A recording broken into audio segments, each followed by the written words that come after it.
Yeah, there we go. Whoops. Good enough. Okay. So I'm just setting up on Facebook. Come on. There we go. Okay. Alrighty. Just waiting for people to turn up. Look, I look like a floating head because I'm in all black today. No, you don't care how I look. You're just here for parenting stuff. So, okay. Just waiting for people to turn up. I'm not usually on at this time. I'm not usually on. I don't usually do a live on Fridays. Oh, no one's here. I'm talking to myself. Never mind. Okay.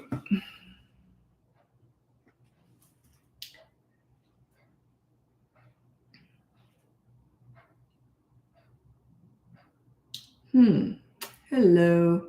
Boy, people are slow to turn up. Obviously not a good time for a live. That's okay. I'll make it short and sweet. Okay, just waiting for people to turn up. It's very slow right now. I'm not usually on here on a Friday. And this is actually a really bad time because a lot of my, well, think Friday afternoon, Friday night, not a good time to come on here. But I don't know if I'll get on all weekend. So I was going to try and get on today. Okay, just waiting for people to turn up. I'm in Vancouver, by the way. It's 3 o'clock, 3:09 here, Pacific time. Where are you? What part of the world are you from? Are you in? Just killing time while I'm waiting for people to turn up. And I love to hear where people are from. People turn up from all over the world. So what part of the world are you from? Are you in? Oh, pardon me. Lazy day today. I think it's because it was raining and cold. Made me extra lazy. Okay, Australia, Newcastle. That's where I was there during would it have been 89? It was around Christmas in 89, the earthquake. I was in Sydney, out at Emu Plains area. And yeah, I got thrown right to the floor with that earthquake. So we're just close enough out there that it affected us too. But yeah, that was pretty awful. You might be too young to remember that. That was a long time ago. Abbotsford, BC, sort of a neighbor. Sunderland. Where's Sunderland? Abitibi. I've heard of that before. I don't know where it is, though. The reason I was in Australia during that earthquake was my son was brand new when that happened. And I had him parked in his pram underneath a wall clock in the kitchen, and I was in the bedroom. And when the earthquake started, I instantly thought, oh my God, that wall clock's going to kill my newborn. And I looked over and I could see the pram was parked right underneath it, and the wall clock was going like that. It could have killed him. Anyway, but I was thrown to the ground. And by the time I got there, the earthquake had kind of stopped. But yeah, it's the only earthquake I've ever been in. Okay, so about 5 hours out of Montreal. That is for Abitibi. Yeah. I knew I'd heard of it before. I just had no idea where it was. Okay, so let's get going with the live. It's very slow right now because of the time, and I'm very aware it was going to be a weird time to be on, but I might not be able to get on here for the whole weekend, so I thought I'll just give it a go today. Anyway, my name is Lisa. I'm a parenting coach. If you go on the link above, you can see my free behavior board, all my courses, coaching, and we have a brand new podcast. We've also got a big live group Q&A coming up attached to the bootcamp courses. It's going to start on October 19th. If you want to know more, just go to my website, BratBusters.com, which is the link above, or wherever it is here on Facebook and YouTube. Anyway, so let's get going with your questions if you have any. Most people ask me about disciplining toddlers on here, but that's not really what I'm all about. I'm all about connecting with kids. And I always say with toddlers, I'm going to read out my top 5 tips for toddlers, and it's the last one I want you to pay attention to here. My top 5 tips for parents. Like, everyone wants to know, how do you stop a toddler from doing this and that? It's basically a waiting game with toddlers. There's things you can do, but yeah, they're just kind of crazy. Okay, so anyway, Now, these are my top 5 tips for parenting toddlers. Number 1, child-proof your home so you never have to say no. Number 2, set up a toy rotation system so they're never bored. Number 3, connect with the toddler in their world, not in your world. Don't go to the nail salon with them. Go to the park and roll down the hill. Number 4, you discipline them in their world. They're not about words. They're about actions. You use consistent corrective actions. You remove them from the fun or the fun from them every time they do something that you don't want or something you're trying to correct.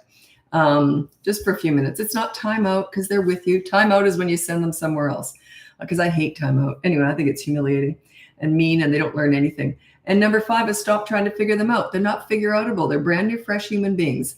Toddlers are just forming. So yeah, there's nothing wrong with toddlers. It's just your expectation, your understanding of them is what's off. They're going to do crazy stuff when they're little. You just use consistent corrective actions every time. Just say no, pull them away from the fun or the fun away from them. You got to be fast though. And also they remember the time you don't do it. Okay. So you got to be consistent. So just pick a battle, 1 battle per week. Don't do them all in one day or you'll self-destruct. Okay. Oh, no questions yet. It's very slow here right now, which is okay. It's kind of nice actually, because these lives can get pretty crazy. But yeah, I don't know if I'll be able to get on this weekend. So I thought I'll give it a go right now and see how we go. Also, my daughter takes all of the videos from these lives. So this is where she collects them all. So I got to keep them. I got to keep them going, right? So, okay. Oops. All righty.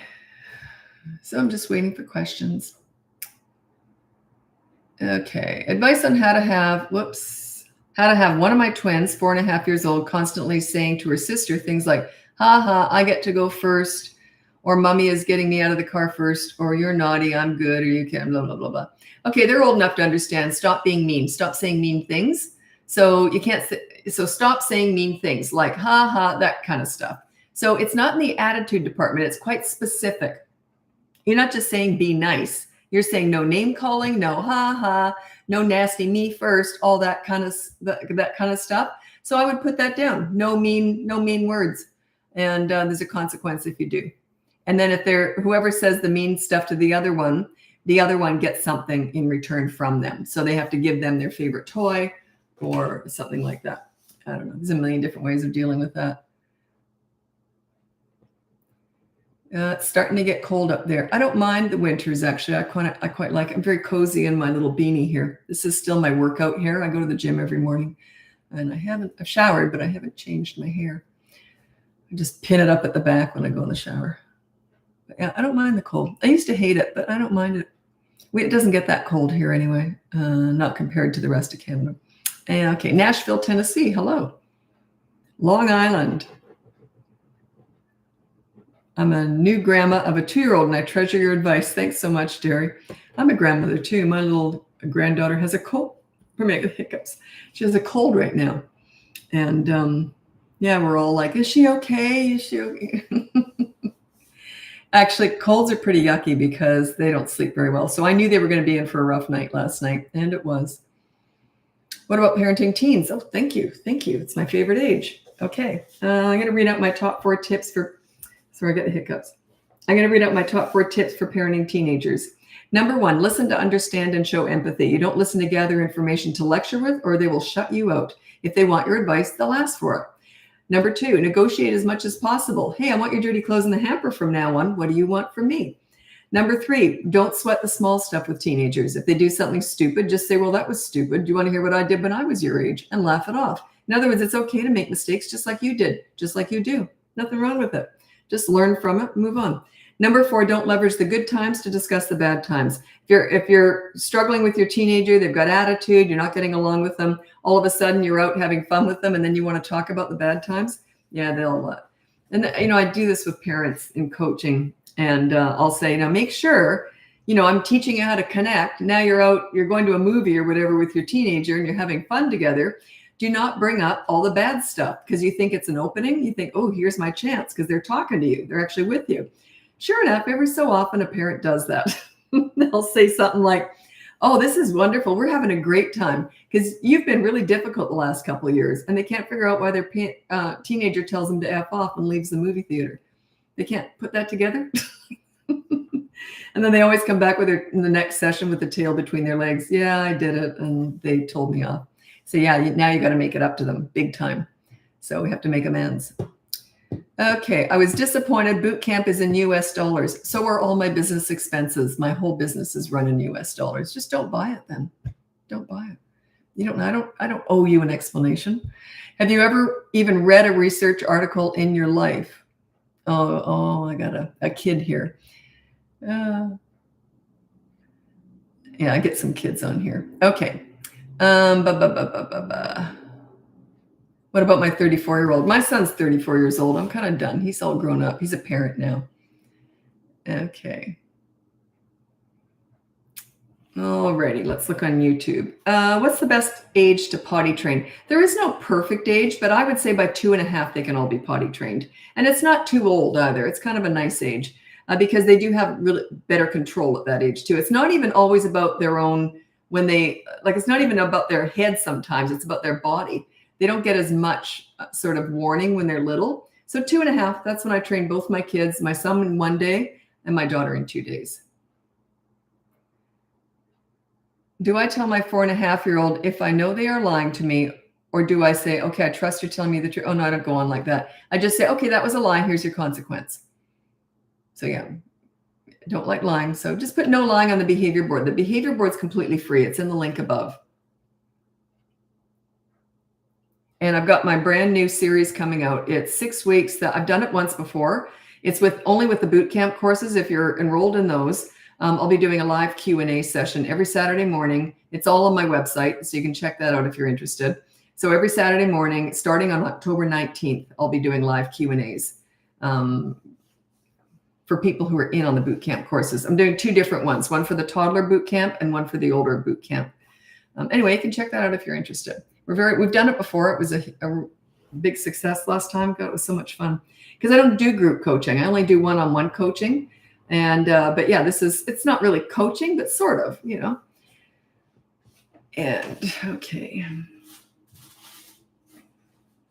Okay. You got a runner who's 19 months old. There's 4 things that kids are born to do or they're never going to do. One is running, one is climbing, one is tantrums, and one is hitting. So and often runners and climbers go together. They have no fear. They're that type, the adventuresome type. So yeah, just say, you have to hold my hand or you can't run away from me, but put a harness on them before you go out. And as soon as they start to run, you say no, and you clip them in and you keep them clipped in for the rest of that outing. They will eventually learn, but it's going to be a really nasty outing that first time or two. Okay. Before they learn. So yeah. You got it. It's life and death stuff, right? Should parents bring a portable potty for the car? Yep. I brought it everywhere. Yep. We pulled over to the side of the road many times because when they say I have to pee, they've just been trained. I have to pee. When they say I have to pee, you've got maybe 30 seconds. They don't give you a lot of warning usually. Sometimes they do, but not always. My 3-year-old is questioning why to everything. What's the best way to put a stop to the consecutive why, but satisfying their curiosity? Yeah. So if they ask something, well, wait a minute. Are they questioning when you say no, is that what they're questioning? Like, what's the why about? Like if they say, oh, why do dogs have tails? And you say, I don't really know. Maybe it's so they can wag when they're happy. And then they say, why? And then I would say, I don't know. But if you said, okay, so you can't have any more candy, but why? I would say, I said no more candy. That's it. And I would shut it down. Or I would even say, if you keep asking, that's rude, and there'll be a consequence. So it depends on how in the context of where they're saying why. What do you do with a teen that refuses to do chores? Well, it depends on your relationship. I don't generalize with teenagers, rarely, because anyway. And it's interesting because I thought I'll never do a course on teenagers because I specialize in teen crisis work. But most parents aren't going through crisis. So I will eventually come out with a teen course, a boot camp course for teens, parents of teenagers. But right now we're just focused on the new podcast that we're doing and also this new group coaching session that we've got going. It's on my website if you're interested. Anyway, so a teen that refuses to do chores. I don't know because I don't know your relationship with them. Like it depends on how contentious your relationship is. You can't get anything out of a teenager that has zero respect for you. Once you're a leader, you set yourself up as a leader and they respect you and you respect them in turn, then they're more likely to follow along. So generally, I'd say get the behavior board. It's completely free. Just call it the rules chart, whatever rules. And because you're on there too, right? So you say, okay, follow chore chart or just start small. Say, put your dirty clothes in the hamper and nowhere else. you can just start there. And if they don't, there's a consequence. You can check that out. It could just be do a chore, and if they won't, then 24-hour media blackout. So the consequence is do a chore. If they don't do the first consequence, you always have something else to resort to, which is usually 24-hour media blackout with a teenager. How did you successfully potty train your son? Okay, I was already kind of a leader anyway, right? So yeah, my son was in 1 day, my daughter was in 2 days. I made it a party. It was all positive, but I was already kind of a leader, so they followed along with whatever I said anyway. But it's a really good way to exercise your leadership, because potty training should be fun. There's no negativity around bodily functions because you don't want them to get messed up, right? You know what I mean? Like, you can really mess them up if you start yelling at them for peeing. So anyway, check out my potty party course. It's a whole course, a whole system. It's quite involved actually. So how you do it, you set up a party and then just go for it. See how it goes. It's hit and miss. Sometimes they're just not ready. So you give it up for a month, say, okay, we'll try again in a month. But if they're ready, then it's usually pretty quick.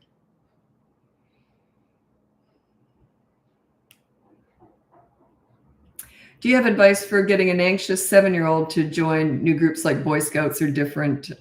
He hates new things, but I try to push him. Yeah, my son wasn't a joiner. And he just knew that you got to join something. That was just the rule, right? So I said, you got to be in one thing, like school, obviously, and then you got to join some extracurricular thing. So he just knew that was just the rule, and he just had to do it. Yeah, and I always said you have to try. You can try many different things because they usually let them turn up to the first of something for free. So, or even if they charge, I don't care. I just wanted to try everything. So he would try different things, and he'd say, "Okay, I'll do that," or "I'll do that." So yeah, he had to join something. So just let him decide. Say, "Look, here's some options. Which one do you think interests you?"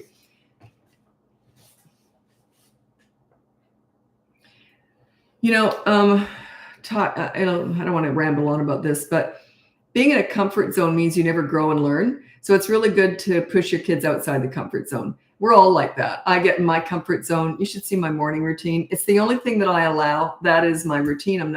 I've never changed or rarely ever changed my morning routine. It's the only thing I have real total control over in my life. No matter what's going on in my life, I do that morning routine, and everyone knows it. That's just my morning routine. So we all like routine. We're all sort of built to like that. But then I also push myself outside my comfort zone because that's how we learn. That's how we grow. That's how we expand. If you're not learning, if you're not learning, you're dying. Like, that's the way I look at it. So you got to push yourself out of your comfort zone. So I tried to teach my kids that from a very early age. My daughter took that and ran with it. She's always trying new stuff. My son, not so much. He never was a joiner, and I really wasn't either. So we have to push ourselves more, but now he's a new dad. So he's got a lot going on anyway.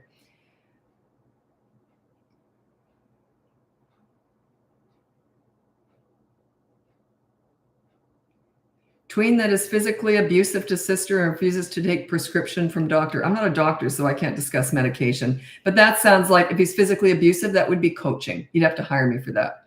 I'd have to research, ask what's going on and figure it all out, and then decide how to move forward. Everything, someone said, where are your courses and behavior board? It's all in the link above, okay? Or in my bio, wherever it would be here on Facebook. I'm not really on social media, like my daughter does all that, so I don't know where anything is. I just know that other people find it all the time, so it's somewhere up above. Can you shed some light on basics of becoming a leader? The leaders make kids feel good about themselves. You bring out the best in them so they have pride. Pride is what gives us high self-esteem, not compliments, not praise. That's garbage. It does not give them high self-esteem. Being good gives you high self-esteem. Being told you're good doesn't, okay? So I want kids to have high self-esteem, and I want them to like themselves when they're with me. Therefore, I'm the leader. I'm the mentor. They look up to me. When they're children, when they're teenagers, you want them to be more their own leader, but you're there for backup for the big stuff. Okay. Because they still really respect you.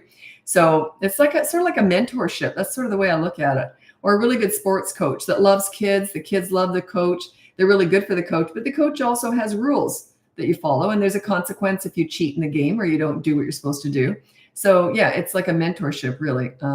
But yeah, anyway, I can't go into every single detail of it because it's a lot to it. But I'll read out my top 3 leadership qualities. Number 1, you be calm during the storms. That's when you're disciplining or when they're upset. You just stay completely calm. It's like a business transaction. No emotions at all. Number 2, you can be crazy during the rainbows. When everything's happy and everything's great, you can be nuts and crazy and happy and loud and all that stuff. So calm during the storms, crazy during the rainbows, and work on your listening skills. You listen to understand and show empathy. You don't listen to gather information to lecture with. Okay. You want them to come up with their own problem solving techniques. You're there helping them when they're little. You say, if they come to you and they got a problem, like my mom would have said, well, and I'd say, what should I do, mommy? So-and-so is doing that. She goes, well, I don't know. You're a smart girl. You can figure it out. And we'd sit and talk about it. So she never told me what to do. She didn't gather information to lecture me with at all. She'd listen and then she'd say, what are you going to do? What do you think? I always thought I was solving all my own problems. I was that stupid. I thought I was doing it all myself. Okay. Is it more work to get a teenager's respect or a toddler? Toddlers don't really get it yet. So teenagers, yeah, it's a lot easier, of course. They can understand it. Toddlers don't have impulse control. They don't tend to think before they act. So they don't tend to stop and think, oh, I respect that person. So therefore, so yeah, they just don't have, they're not there yet. Their brains are just brand new. So yeah, it's much easier to get a teenager's respect. Well, I found that. Teenagers are my favorite age. I work my butt off to get respect with teenagers, but I know how to do it. But yeah, it's probably more work actually, but it's quicker. There you go.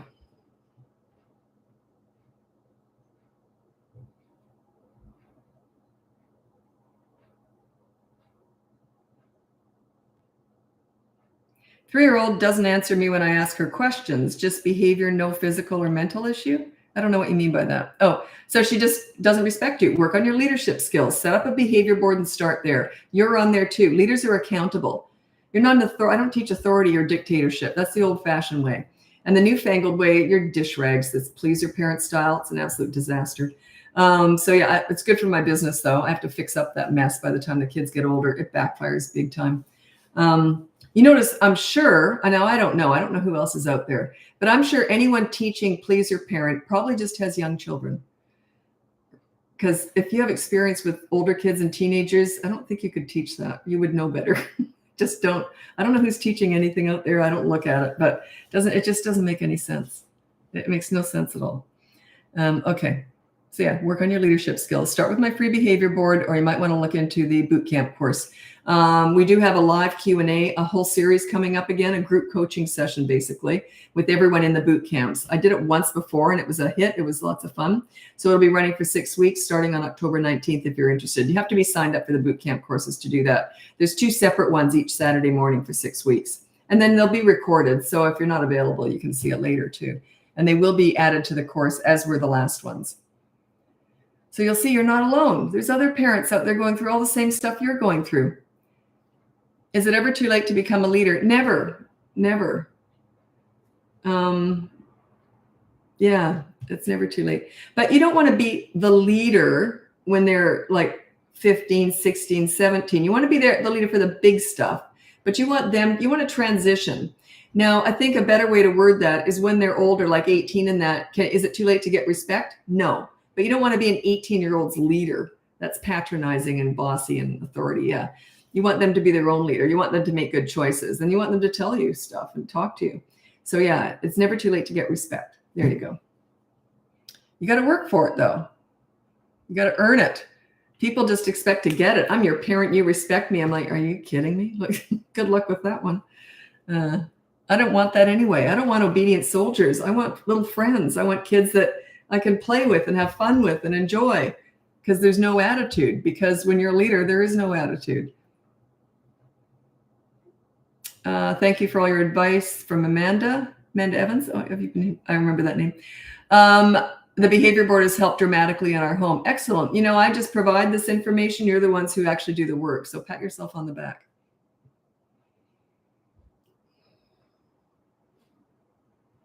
Oh, hi from Surprise, Arizona. I remember you because I remember the Surprise, Arizona. I thought that was so cute. Where are you from? Surprise. No, really, where are you from? I'm sure you've never heard that before. I'm enjoying your new podcast. Excellent. My daughter's on there too. We're doing it together. It's also on YouTube if you want to see us talking. I don't know. But anyway, it's on YouTube. So the podcast just started last week, and we dropped 3 episodes on the first day. And then now every Tuesday we're dropping a new episode. And it was funny because yesterday we filmed a couple of them and we both looked at each other. We did 2 of them. That's all my daughter has in her. She doesn't like all this chatting stuff. Like, she doesn't want to be, you know what I mean? She's not, I like the camera. She would rather be behind the scenes. So she's only got 2 of them in her, and then she's exhausted. And I'm like, well, I can do 20 more. But anyway, so we did 2 of them. We both looked at each other and said, yeah, we didn't like that last one. So we filmed 2 and we only got 1 out of it. I think that's the first time we've dumped one. No, she asked me about another one. There was another one I didn't like. Yeah. It was the topic I didn't like. And we're feeding off your questions, but certain things I just don't want to talk about. I don't remember what it was. I don't remember. Anyway. The reason is that it's not an easy answer. I don't want to keep saying, well, I can't answer that because I need more information. It was one of those, like some topics, I need the background. I need to assess the situation before I can give you an answer. And it was something like that. Okay. Hi again from Kingston. Hi, Allison. I love your advice. Thanks a million. How do you navigate sick days with older kids who have no symptoms of illness, but insist they can't go to school? I always struggle. If you know they're faking, just turn all the Wi-Fi off and they've got no access to anything and say, it's just time to read a book and sleep and rest. Say, yeah, if you're homesick, then that. But if you know they truly are sick, then I would let them have Wi-Fi and play video games all day.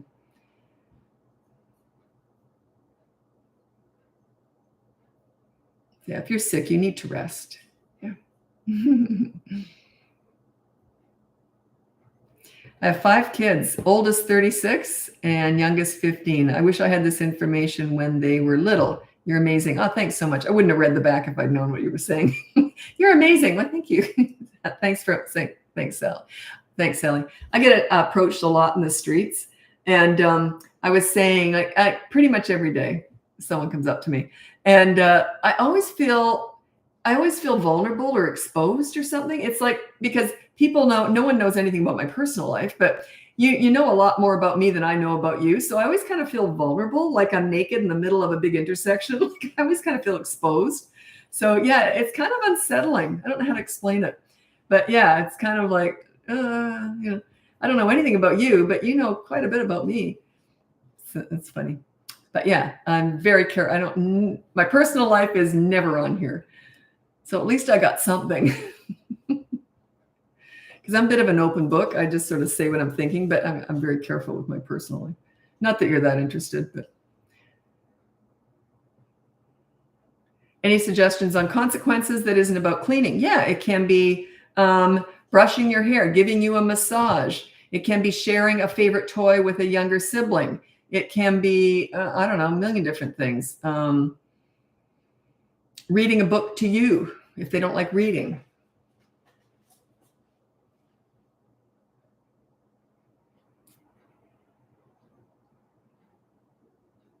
You're the first to make any sense. I may also be the first one you've ever looked at, so we'll go with that. I'm old. I'm in my 60s. I'm a grandmother now. But I've been doing this same stuff forever. I was 11 and I started volunteering in daycare centers. I was doing this back then. I just didn't know what it was. I was a leader. And I remember the daycare, and I was just volunteering in daycare centers. What 11-year-old does that? I always obviously was into this. And I was always interested in figuring kids out. I always found them easy to figure out, basically. I was the prized babysitter in the neighborhood too, because I was, the kids would be really maybe acting out with everybody else, but they were good with me. And anyway, I remember the daycare ladies asking me one day, they said, how do you do that? You're so goofy with the kids, but they respect you. They listen to you. I didn't know how to answer that, but I was a leader back then. So I think I always kind of had this in me. And, but yeah, so I've been doing this I'm in my 60s, 2 minus 20, take away 30. So it's been over 50 years I've been doing this. And it's virtually the same. Now, you can be good at something, but teaching it is a different story altogether. I remember the first year, I started my business in 2007. And the first year, I didn't have a behavior board because I've never used one. I was teaching what I did, which is ridiculous because we all have our own styles, right? So I was teaching use a lot of humor and silliness, because that's me. And I do use a bit of that, but not so much with, I don't teach that a lot because that might not be your style. I just happen to be crazy. So, but anyway, I didn't have a behavior board. And then I thought, how am I going to teach parents that they have to be accountable too? And then I just came up with it. I thought, make up a behavior board and put the parents on it too. It changed everything. That's when I learned how to teach this. So yeah, being good at something doesn't mean you can teach it. But yeah, I cracked the code. I got the behavior board is what it started with. Quincy, Washington. I've never heard of Quincy, Washington. Oh, the Nanny 911 TV show. I've never looked at anyone else who teaches parenting or talks about it. Just so I can stay pure to myself, right? And if I'm ever criticizing, I'm never criticizing anyone. Anyway, years ago, twice now, I've been approached by a really big network to do that kind of show, but with teenagers. And they asked me to watch that show so I'd understand what it was. So I said, sure, I'll do it, but I need creative control because I'm not going to embarrass a teenager on national TV. And yeah, they kicked me to the can. Said, get lost. And I've never seen it because I specialize in teenagers. I've never seen anyone do it. Anyone who works with teenagers, there's no freaking way that you would go on national TV and embarrass a teenager. Because think of what they might do with that humiliation. Think about it. So yeah, anyone who knows what they're talking about would never do that show with teenagers. Yeah, I'll be honest. I probably wouldn't do it with younger kids either, but that's just me. Because they're going to grow up one day. They're going to look at that. Okay, I'm in England. Biggest question I have. Can this be done when child is in preschool and the staff there do not discipline in the same way? I feel 10 steps back. Okay, no, yes, of course. You don't, when they go to school, they understand that's different. And then they go to swimming lessons, that's different. Home, you be the leader at home. And when you get good at it, it spreads everywhere else they go. They're under your umbrella because leaders increase their self-esteem. They like themselves the most when they're with the leader because you give them pride in being good kids and being nice, right? That builds pride. They carry that everywhere. Okay? So it's not anyone else's responsibility to discipline your children. It's your job. It's your job to raise your kids. They're just there to keep them safe and teach them something. But yeah, not discipline, not personality stuff. That's your job. So yeah, you be a leader and that will spread everywhere else, okay? If they're acting out somewhere else past the age of 3.5 or 3 even really, if they're acting out somewhere else, that's because you're not a leader. Their behavior at past the age of 3, especially 4, 3.5 maybe, past the age of about 3.5, I would say 3 actually, past the age of 3, between 3 and 12, their behavior is just a direct result of your parenting. That's it. It's all on you. Which is good news because you can only control yourself anyway. My kids have had bad teachers. I would never, ever say anything. That's my job. You know what I mean? Like I would never tell a teacher how to teach. Yeah. You're just not a strong enough leader at home. If you were, you wouldn't have a problem. You've probably left by now. That's okay. I have to say what you need to hear, not what you want to hear. It's just because I'm here to help you, right? Love the transparency. Yeah, I have no filter. Okay. What's your opinion on catch them doing things right? Oh gosh, do I ever not like that? If you want me to elaborate, let me know. I've heard that term. I don't know who uses it, but yeah, I don't. And if you really want to know why I don't like it, just rubs me the wrong way. Okay. God, I want to talk about that. Anyway, never mind. I could feel myself. Oh gosh, I got to get going. I'm moving over to Instagram now. If you want to join me over there, check me out. Oh, check it out over there. Anyway, so check out the link above and get my free behavior board. All my courses, coaching, and podcast is new. Also, we've coming out with our live Q&A session, group coaching sessions that's going to be attached to the bootcamp courses, only for 6 weeks. It's starting October 19th. We've done it once before. It was really popular. I love doing it, and we're doing it again. I don't know when we're going to do it. I don't know how often we're going to do it, but yeah, it's something that we like to throw out there because we get feedback on the course when we do it too. So we can just keep, buffing it up. Anyway, thanks so much for joining me. I'm hopping over to Instagram and I'm on YouTube the whole time. Happy parenting.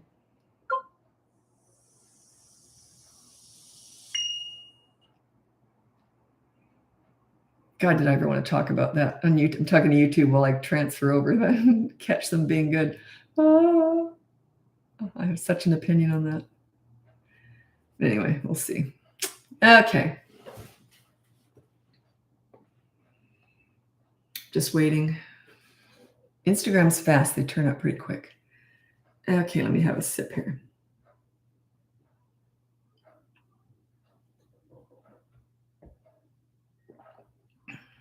Okay.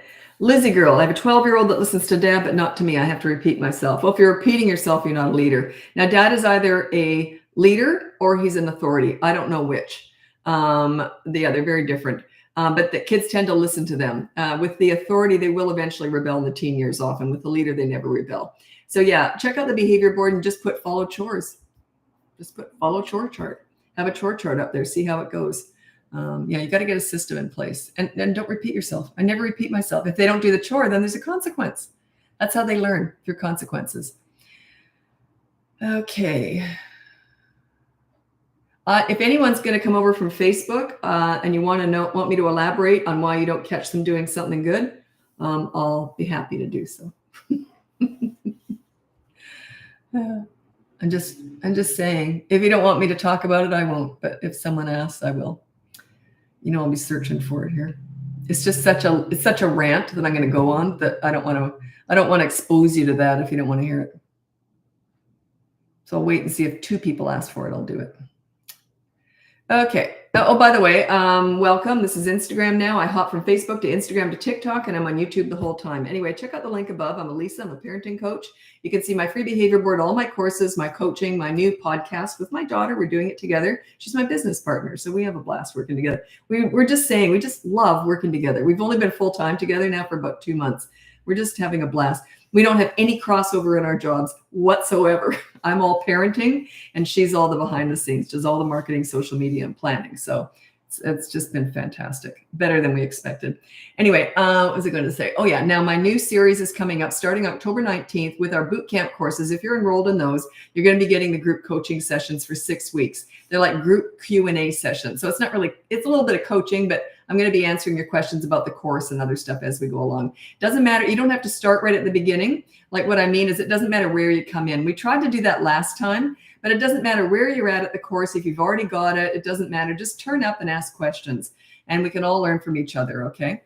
So, 2 people have asked me to elaborate. Okay. I can't remember exactly how it's worded, but I've never said this before. So that's why I can't remember. It's something like catch them doing something right or catch them doing something good. Now, I've heard it before, and in the context, this is the context that I've heard it in. In other words, you want to treat them how to be good. So if they do something good, you want to praise them. I do not do that at all. That's the reward system. I think it's a total disaster. The reason I don't do that is it's like a reward chart. Yeah, reward chart is ridiculous because my baseline is good behavior. A reward chart says you're normally rotten. If you should happen to be good, I'll give you a gold star. You see, it's sending the wrong message. And also, why on earth should they be rewarded just for being normal, which to me is good as normal? I don't treat good as, wow, you were good, because you're normally rotten. Would be like, could you imagine if your partner said, well, you were really good today. I just caught you being good. I'm going to give you a gold star. What would you say to them? I think I know what you'd say to them. Think about it. It's the exact same thing. Now, reward charts work in school. I don't teach teaching. That's completely different. A huge portion of my clients are teachers, principals, and child psychologists. They're different. I couldn't do their job. They struggle with parenting just like everybody else. It's different. It's a personal relationship, okay? Reward charts work in classrooms because it's not personal. 30 kids are on it. It's just different. It's a business. It's an institution. It's not personal. It's different. So yeah, you don't catch them being good. You don't praise them. Praise is overrated. I don't praise a kid just for being normal. To me, good is normal. I don't treat good like it's an exception that needs to be rewarded, right? Then they're going to start wanting rewards every time they're not bad. See what I'm saying? You're sending the wrong message. Yeah. That was pretty good. It wasn't too much of a rant, was it? That one really gets under my skin because it's just so overused. So overused. Oh, you were so good today. What was I yesterday? They pick up on the negativity there, but they can't articulate it. You were so good today. Oh, thank you. And they're kind of thinking, well, what was I yesterday? Am I normally rotten? Like, think about it. Sending the wrong message. I act surprised when they're naughty. Oh, I didn't like that. Here's the consequence. Act surprised when they're naughty, not when they're good.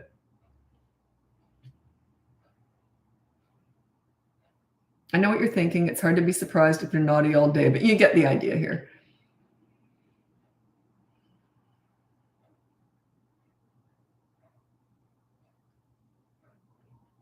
That's something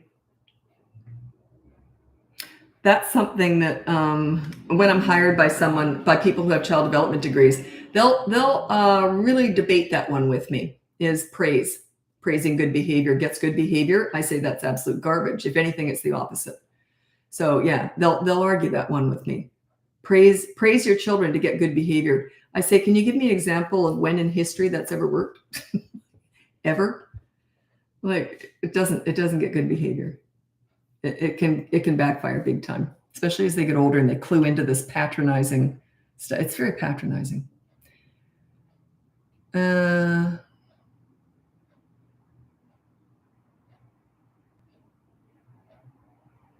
Toddler 3 refusing to put on underwear and pants after shower at night. We're trying to not pressure toddler too much. What do you mean pressure him? What are you going to let him walk out nude? Like, I don't understand that. Where's the pressure? You got to do what you got to do. You got to get dressed after a shower. He's got to get dressed. So you got to get dressed. You can't go with your little bare butt hanging out to school either. So what's the difference? I don't understand that. Where's the pressure? I don't understand that. I wouldn't pressure a child to get A's in school. That's different. But pressure them to get dressed when they should be getting dressed, that's not pressure. That's just, you got to do what's normal.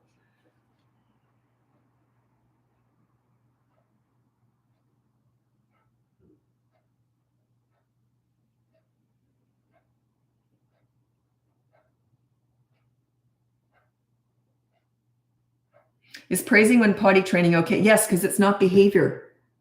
It's different. Yes, you can, but you're doing treats with potty. It's one of the few things that we work with like that. We use treat. I think it's the only thing that I do treats with is potty training. I don't do it with anything else. Potty training is different because they're sitting on the toilet. There can be phobias attached. It's a bodily function. It's not behavior. It's a bodily function. So yeah. Oh, well done. You held it in. Then you sat in the potty. Well done.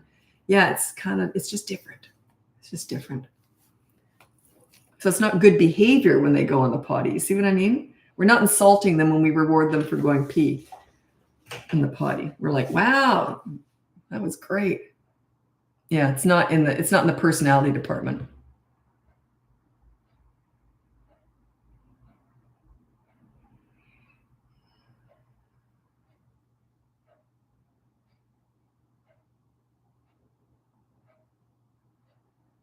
Okay, my 4-year-old daughter has recently started screaming and throwing things when she's mad. I tell her that behavior is not okay and to pick up the things she threw, and I ignore the screaming. She'll say no. Well, where's the consequence? Why would she pick up anything if she's mad? Where's the consequence? I would say, okay, you just don't ever, you can't address screaming. It's in the attitude department. But if she throws stuff, I would say, okay, you can't throw stuff. So the consequence is you're going to help me do the dishes tonight. And then if she doesn't do it, then say 24-hour media blackout starts now. Check out my behavior board. It teaches you how to do that. But yeah, where's the consequence? Like you pick that up and then you ignore her. Yeah, where's the consequence? Where's the lesson is what I'm saying. Where's the lesson? I don't care if she says no. If she doesn't if she doesn't follow through with what you've laid out for her with the behavior board, 24-hour media blackout. Who cares what she says? Doesn't matter. Just follow through. Be a leader. You lead, let her follow you. Quit following her. She says no. How do I react? You don't react to that. Let her react to you. See the difference? Everyone's so busy reacting to their kids. I don't do that at all. If they're acting out, they can follow me. Because I'm not afraid of a scene. That's the thing. The fit scenes, meltdowns, and tantrums are them processing they're no longer in charge. So that's why they're gold. Behind every fit scene, meltdown, and tantrum is a lesson. That's the storm. Where's the rainbow without the storm? Allow them to have it. I could care less. It's like that 8-year-old that I'd never met him before. And they said, oh, he's a handful. Good luck with him. And I'm like, yeah, okay. So I met him and he says, if you don't give me what I want, I'm going to have a fit. Just with that filthy face. And I said to him, bring it on. And he never did. He thought, you could see his mind instantly went to, oh, she knows what she's doing. I have no fear. Bring it on. Doesn't bother me a bit. Because I'm the leader. You will be reacting to me soon. You know what I mean? And keeping in line. That's the way I go about it. I know how to get respect, but I use fun doing it. So anyway, but yeah, he never did have a fit with me. Interesting. I had very, very, very few fits with kids when I was working with them. Mainly because I have a lot of experience, but also I don't have history. If you have history of not being a leader, they remember the old you and they usually get worse before they get better. Whereas when I'm working with them, they're usually good right away because they pick up on my energy. Like, I'm not afraid of you. I know what I'm doing. So, but yeah, if you've got history with your kid of not being a leader and them being in charge and pushing you around and you reacting to their bad behavior instead of dealing with it and letting them react to you, your leadership, yeah, they're going to get worse before they get better. That's part of it. Okay. 5-year-olds Okay, 5-year-old started kindergarten, now has started hitting at school. Tips for the teacher? Okay, it's not the teachers, that's you. She's 5 years old. That's your job to fix that. So I would say no hitting, and when you do, there's going to be a consequence. So work on the consequence. Just have something like do a chore around the house, or whoever she hits, she has to bring her favorite toy to school for that child to take home for the night. Ooh, they don't like that one. That's a good one. So yeah, if you hit a kid, that child gets your favorite toy, maybe over the weekend or something. Discuss it with the mom and, work it all out. So yeah, have a consequence. That's your job, not the teacher's. It's your job to send nice kids to school. That's your job. Okay. Certainly by 5, she knows better. Okay. So maybe 3, they're still kind of, it's a bit on the fence, but by 3.5 to 4, it's your job. If they're acting out, it's all on you. You got to work on it.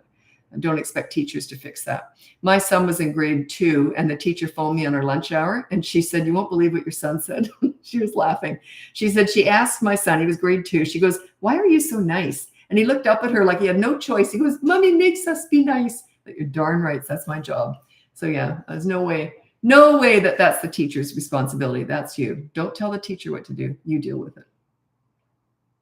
And just say to the teacher, do whatever the school tells you, but I'm doing my job as a parent. Don't micromanage a school either. Don't ever tell a teacher what to do.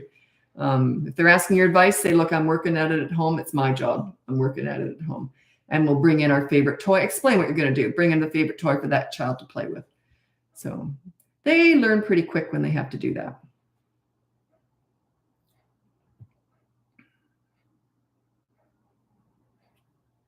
You want me to micromanage your husband? How to handle a husband who gets frustrated and yells at our toddler? I don't know. I give a lot of marriage advice and coaching. I always say I'm not a counselor, I'm not a therapist, and I'm not a marriage counselor. And my clients will often say, "Yes, you are," because stuff, I have to work with a whole bunch of stuff. We have to sort stuff out. Sometimes I'll just do nothing but talk about the marriage. Just I got to get them on the same page. So, but yeah, generally, no, that's not my job. You got to figure out how to manage your husband.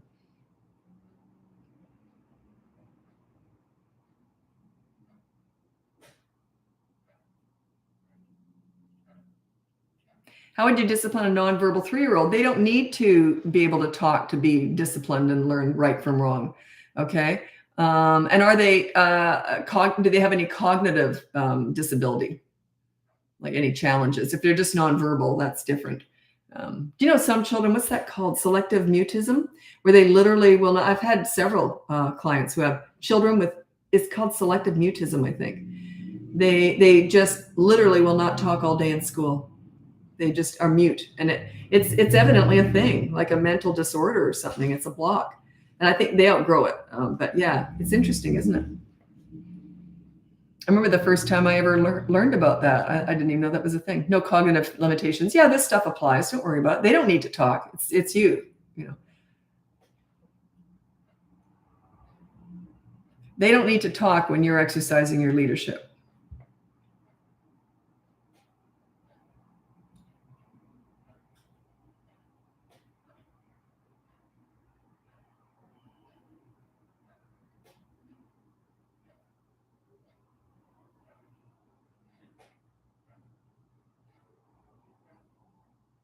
Oh, okay. Olivia, and I don't know if that's the same person that was here on Instagram, but my husband will interject and undermine you when you're disciplining. You got to work that out and say, never do that, because the kids are going to use it against you. My ex-husband, the kid's father, I was good at all this stuff, the discipline. So I said, I don't want him disciplining the kids because he'll just mess it up. Because I had all this experience, right? I knew what I was doing. So, and he didn't want to do it anyway. He just wanted to come home and play with the kids. So that was great. That's what I wanted him to do. So, but what he did was, when our kids were getting old, they just stopped acting out past about 3.5. But up until then, I said to him, just say, "Do you want me to tell mom?" That's all it took. So we're on the same page. You don't have to be the same, but you have to be on the same page. So if they thought mom was going to find out about it, just stop doing it right away, because they knew mom knew how to take care of business. I remember once I heard them in the living room and my ex-husband said, "Do you want me to tell mom?" And one of the kids said, "No, thank you." So they were whispering it. I heard it all. And I yelled out, "I'm happy to come in there." "No, it's okay. It's okay." It's funny.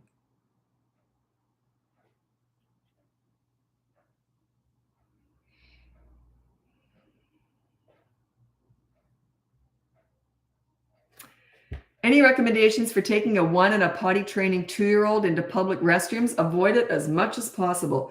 I would have found that easier on the side of the road with a porta potty. Going into a public restroom, and I'll tell you why. I hate public. I don't even like using them. You should see me disinfect that whole cubicle before anything happens. I'll tell you. I just hate. I don't know if I'm OCD, but I'm pretty close. I love cleaning. Anyway, my kids, oh my God, because they always want to touch the toilet seat when they're sitting on it. Otherwise, they'd fall into it.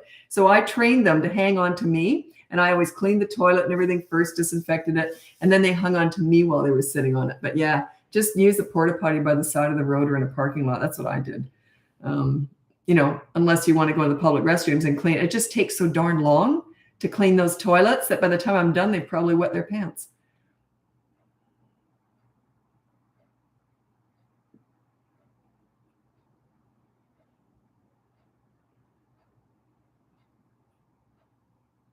Oh, consequences. Someone asked, you got a 2-year-old or something, and they said, what age do consequences start? That's the consequences don't start till they're 3. That's the behavior board. When there's a consequence, a rule and a consequence, they're too little for that. They can't stop and think before they act. They haven't got that frontal lobe, that impulse control going yet. I always think that frontal lobe looks like that thing in the back of your throat, little punching bag. I actually looked it up. Such an idiot. Anyway, I actually looked it up to see if it did look like that. It looks nothing like that. I don't know, just the word lobe. I just something like that. Okay, I'm probably laughing alone here. Never mind. What was I saying? I forgot. I literally forgot what I was saying. With little ones under the age of 3, you use consistent corrective actions, and it has to be right in the moment. No words. Just say one word to start the ball rolling. Say no, and then you remove them from the fun. Take them with you. Don't put them in timeout. I hate timeout. Timeout is when they go off alone somewhere, when you just remove them from the fun or the fun from them for a few minutes. But you got to be fast. They got to connect the action to you pulling them away. They have to be able to connect that. And it's repetition. They don't learn the first 50 times. It might take 51 or 100 times. It's repetition. And they will often regress and you have to start up again.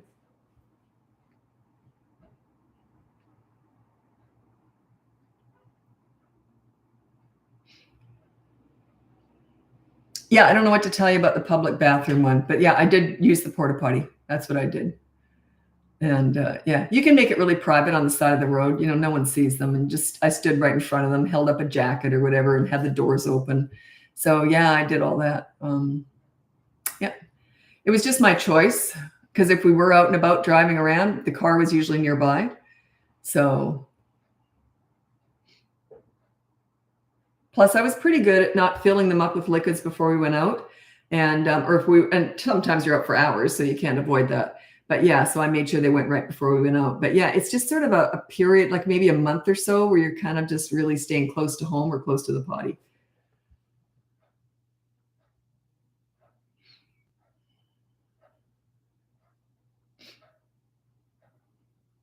Porta potty saved me too. Yeah, I'm gonna get an Amazon storefront going. I've already got one, but I just haven't had time to look at it. Do you know how many? There's certain things that I recommend that people have shown me that they bought. I should be getting commission on all this stuff. Hundreds and hundreds of things that people have bought that I've told them to get. So I got to get that sorted out. Yeah, silly me. I just couldn't be bothered. Keep it in the trunk. It's a gem. Yeah, the porta potty.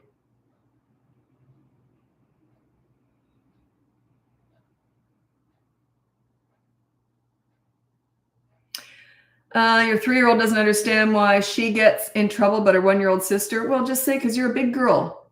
When you were 1, you weren't on here before either. You have to be a big girl to be on here. Yeah, just say that. What's your opinion on grounding? Yeah, I don't do it. It's like curfews. I don't do that either. Doesn't mean they're out all night. That's another conversation. By the way, I'm going over to TikTok, so if you want to join me over there. In the meantime, check out the link above. You can see my free behavior board, all my parenting courses, toddlers up to teenage. No, I don't have one for teenagers. Why did I even say that? You can look into coaching. If you do have teenagers and want my help, that would be just one-on-one coaching. Or you can look at my new podcast. I'm doing it with my daughter, who's my business partner. And also, we've got a brand new 6-week program starting up. It's a live group Q&A session. It's basically group coaching. You have to be in the boot camp course. It's attached to the boot camp courses. So there's 2 different ones every Saturday morning. You'll see it. Check it out if you're interested. Anyway, I'm hopping over to TikTok. I'm on YouTube the whole time. Oh, you were laughing too. Thank you. I can't remember what I was laughing at now. Anyway, okay. I got the giggles over something. I do that. Okay, thanks so much for joining me, and I'm going over to TikTok. Happy parenting.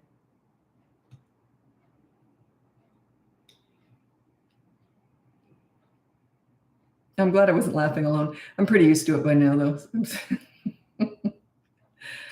My most hate. TikTok always starts with a video now. It didn't used to. So you got to be fast. Okay, so I'm just waiting now. Oh, just out of curiosity, why your husband and you split? Because you're a great person. Just because you can be nice people, but just not a good match. That's all. So no animosity. We were very amicable, and we still always just put the kids first. Yeah, but we were together for 15 years. So yeah, there's not always you're just not always a match, right? Frontal lobe. Oh, the frontal lobe punching bag. Yeah, that was funny. Oh gosh. This was funny, actually. Before we get going, I'm just waiting for everyone to turn up. My daughter and I were going through some stuff. She does all the back end stuff, the website, the Podia, all the stuff. Anyway, so she was getting some pictures together for one of our courses or something. And she doesn't really know anything about kids. She's not maternal at all. She's 29. She'll have kids one day, but she's just never been interested in kids. She's never changed a diaper. I was changing diapers at 11. So, just very different. So anyway, so she had to ask me, she goes, I have to ask you this. Is this a toddler? She didn't know what a toddler looked like because she just has nothing to do with kids. She goes, is this a toddler? And I said, yeah, no, that one's a bit old. Is this a toddler? No. And we made a joke like, no, that's a 70-year-old man with a cigar hanging out of his face. Is this a toddler? Like, she had no idea what a toddler looked like. So we were just cracking up. That was funny. She just doesn't know. She just doesn't know. If you've never been around them, right? Now, she's got a niece now. That's her brother's daughter. So this is all new to her. And when she was holding the baby, we were all like, whoa, she dropped her. She's just not maternal. She'll be a great mom one day, but she just has no interest in kids,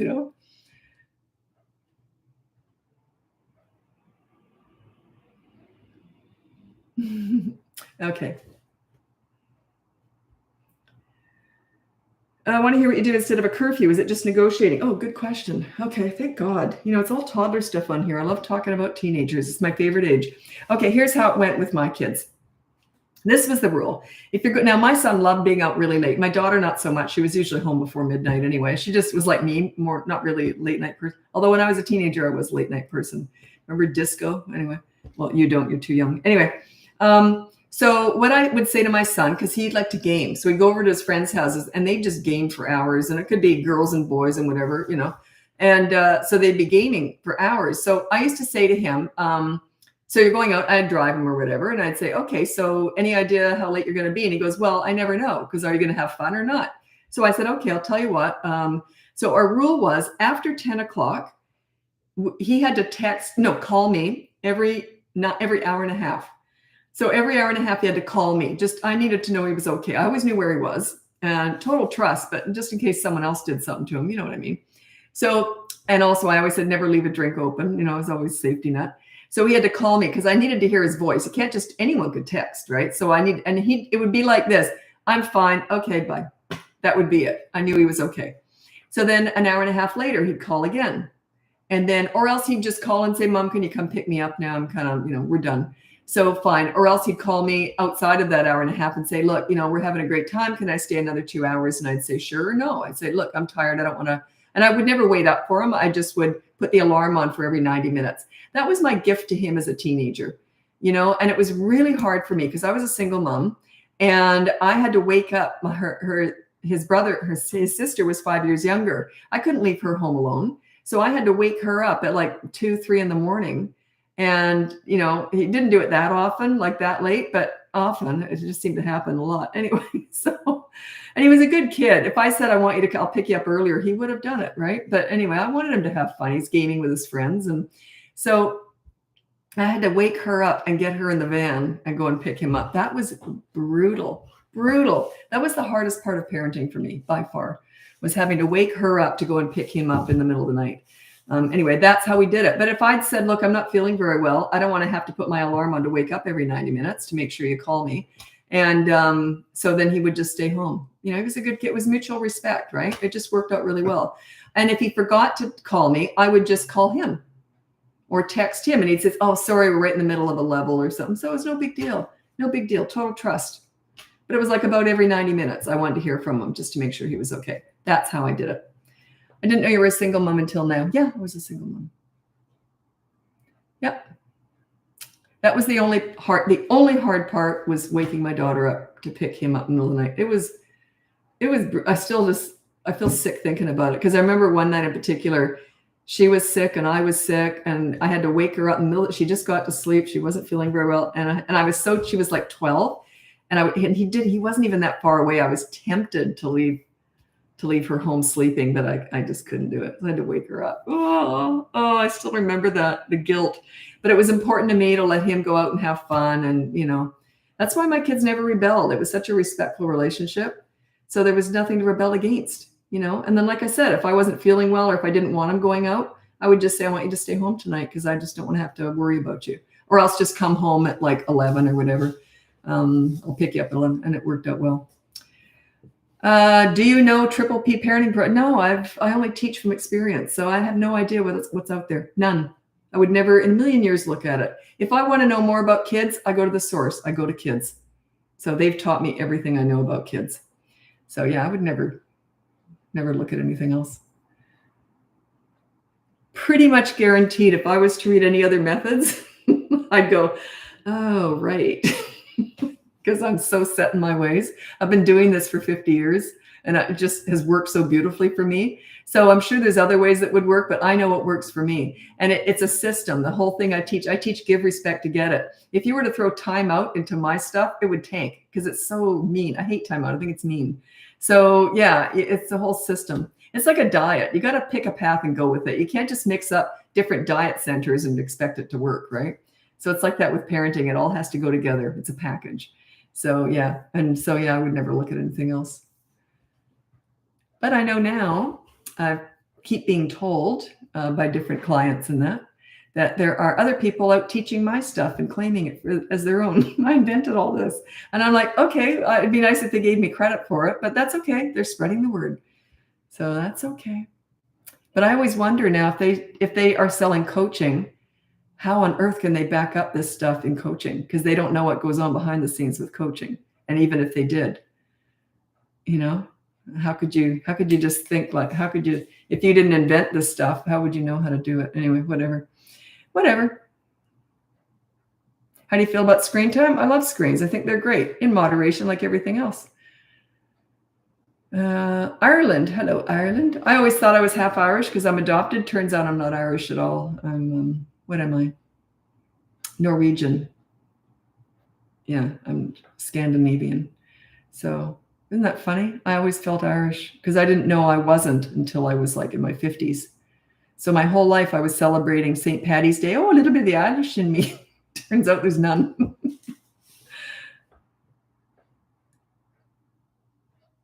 Oh, cell phone at what age? I don't know. It depends. It depends on their maturity. I'd say 12 to 14, around there, 12 or 13. Yeah. But there's no this is the age. It's like, what age should they start being sexually active? I don't know. I was doing a TV spot. I used to do a lot of TV and radio here in Vancouver, and it was all live, right? So they said to me, and which I thought was very brave with me to be live, but they do have that delay button they could have hit. But anyway, so when they said someone called in and said, what age should they start being sexually active? And I said, well, I don't know. There's no set age, maturity, who are they with, all that. And I said, well, what I told my kids was that they shouldn't have sex until they were 50, because hopefully I'd be dead by then.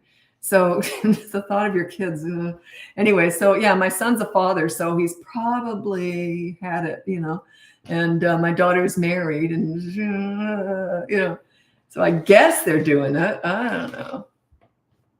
It's pretty awkward. Okay. But I remember I was lucky because I was adopted. So I remember as a kid, I thought, oh, thank God my parents never had sex because I was adopted. I believed that for a long time.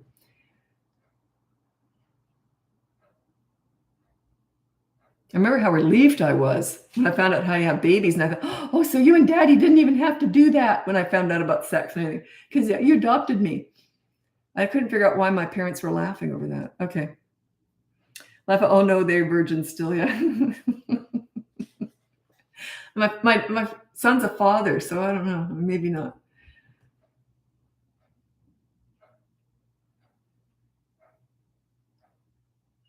I'm on TikTok, right? Yeah, I'm on TikTok. Okay, I get mixed up sometimes. Okay, 17-year-old was mad and called me a crazy piece of doo-doo. How can I move on from this? You might want to hire me for that. If it's that bad, you might want to hire me for that. That's not something I can answer here because I don't know what your relationship is. I don't know what you might have to make amends for something. I don't know what you've done. Were you micromanaging them? Were you belittling them? Were you nagging them? All that stuff that a 17-year-old would hate. Or they're completely out of control and you don't know how to reel them back in. So you'd have to hire me for that. Yeah, I don't know your relationship.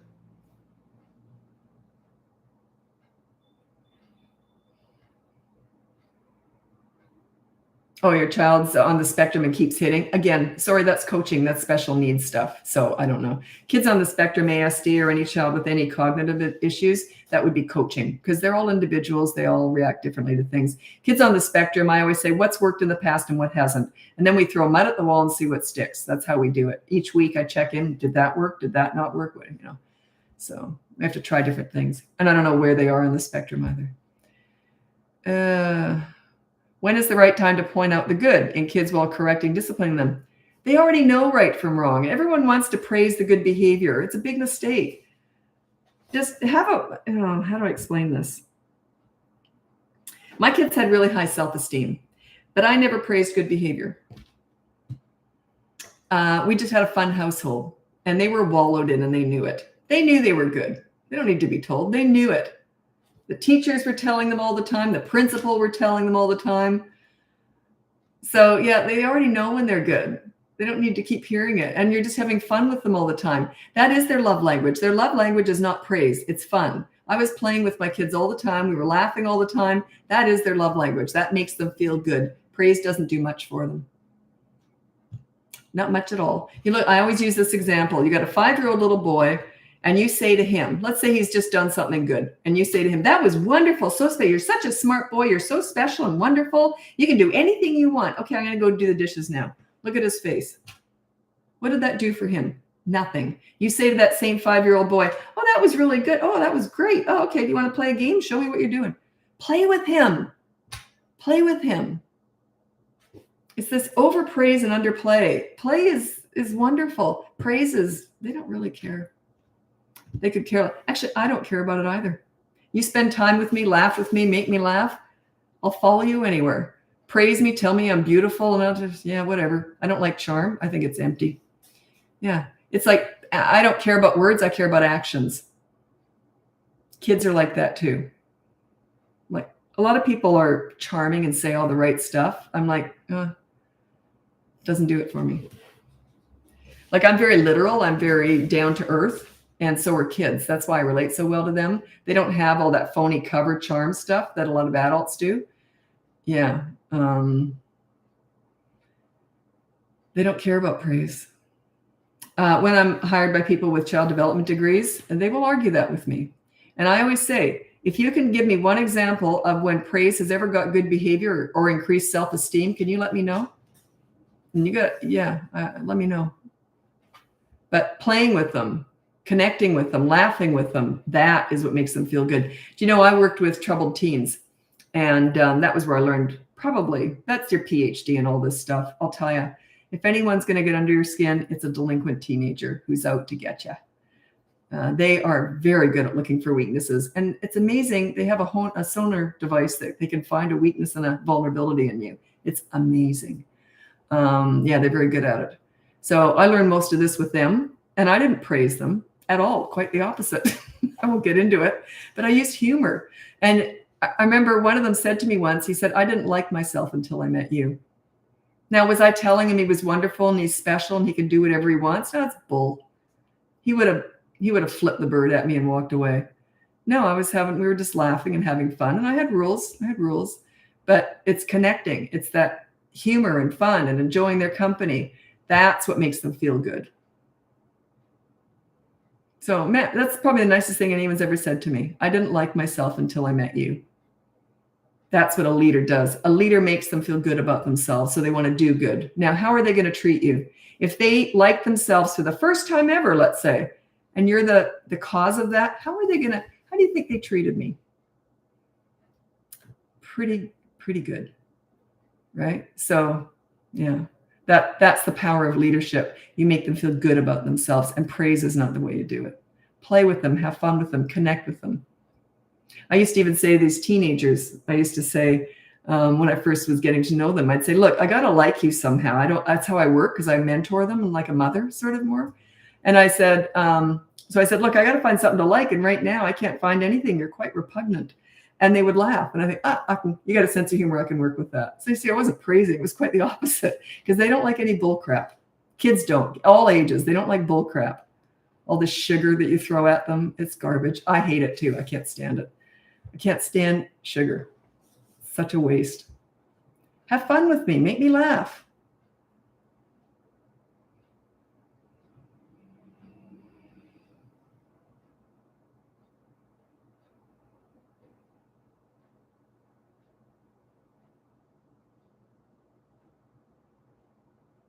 Some need positive affirmations.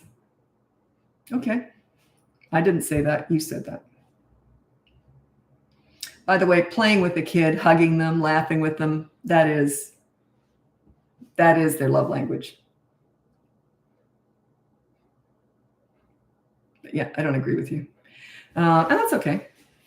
My way works for me, and I teach my way what works for me. That's all I teach, right?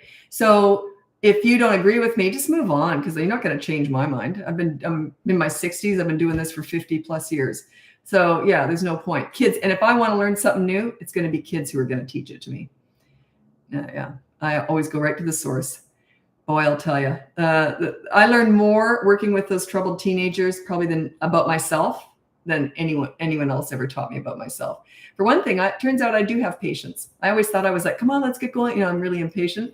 But boy, oh boy, I was able to dig deep and find patience. So yeah, they brought out the best in me too. So there you go, mutual. It was a very rewarding relationship. Okay, I got to get going. Thanks so much for joining me. Check out the link above. You can see my free behavior board, all my courses, my coaching, my new podcast that I'm doing with my daughter. It's all on my website, BratBusters.com. It's up above. And also, we've got this new series coming up. I've done it once before, and it's a 6-week series. I'm going to be doing the bootcamp courses with you.